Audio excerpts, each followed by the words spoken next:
ప్రభుత్వం ఏర్పడి ఏపీలో 100 రోజుల పాలన పూర్తయిన సందర్భంగా ప్రస్తుతం విశాఖలో ఎంపీ భరత్ మాట్లాడుతున్నారు. లైవ్ చూద్దాం. దాని లోపల జోన్ కూడా ఆపరేషన్ అవ్వాలనేది మన కోరిక. డివిజన్ కూడా ఇక్కడే రిటైన్ చేయాలి, ఎందుకంటే డివిజన్ చాలా ప్రాఫిటబుల్ డివిజన్, దాన్ని కూడా రిటైన్ చేయాలని కూడా వాళ్ళ మీద సాధిస్తామని నాకు నమ్మకంగా ఉంది. చాలా మంది మా మీద స్టీల్ ప్లాంట్ మీద ఆరోపణలు చేశారు. నిన్నే చూశారు మీరు. స్టీల్ ప్లాంట్కి 500 కోట్లు కేంద్ర ప్రభుత్వం స్టీల్ మినిస్ట్రీ కూడా అనౌన్స్ చేయడం జరిగింది. It is part of a larger package, అది కూడా అనౌన్స్ చేస్తారు. స్టీల్ ప్లాంట్ ని రివైవ్ చేయాలి, మాక్సిమం ప్రొడక్షన్ కి తీసుకెళ్లాలని కేంద్రంలో స్టీల్ మినిస్టర్ గారు ఎంత పట్టుదలతో ఉన్నారో రాష్ట్రంలో మన నాయకులు చంద్రబాబు నాయుడు గారు, పవన్ కళ్యాణ్ గారు కూడా అదే పట్టుదలతో ఉన్నారు. తప్పకుండా ఫైనాన్స్ మినిస్టర్ని, ప్రధానమంత్రి గారిని మనం ఒప్పించి దీన్ని ఫుల్ లెవెల్లో రివైవ్ చేయాలని మనకి నమ్మకం కూడా ఉంది.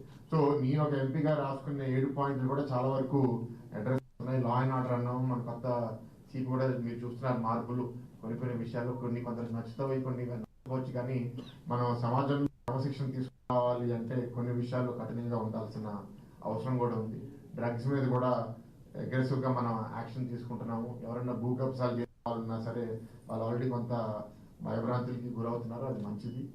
అండ్ పోర్ట్ పొల్యూషన్ మీద కూడా మీటింగ్ పెట్టాము. పోర్టులు కూడా ఇవాళ వేర్ హౌజులు కడుతున్నారు, అదనంగా కూడా వేర్ హౌజులు కడితే కుదిరినంత వరకు కోల్ హ్యాండ్లింగ్ ఇండోర్ అవుతే మనకు ఆ కోల్ డస్ట్ కూడా బయటికి రాదు. నేను ఒక ఎంపీగా ఇక్కడ 1 లక్ష సృష్టించాలని కమిట్మెంట్ తీసుకున్నాము. ప్రభుత్వం 20 లక్షల ఉద్యోగాలు రాష్ట్ర వ్యాప్తంగా అన్నారు.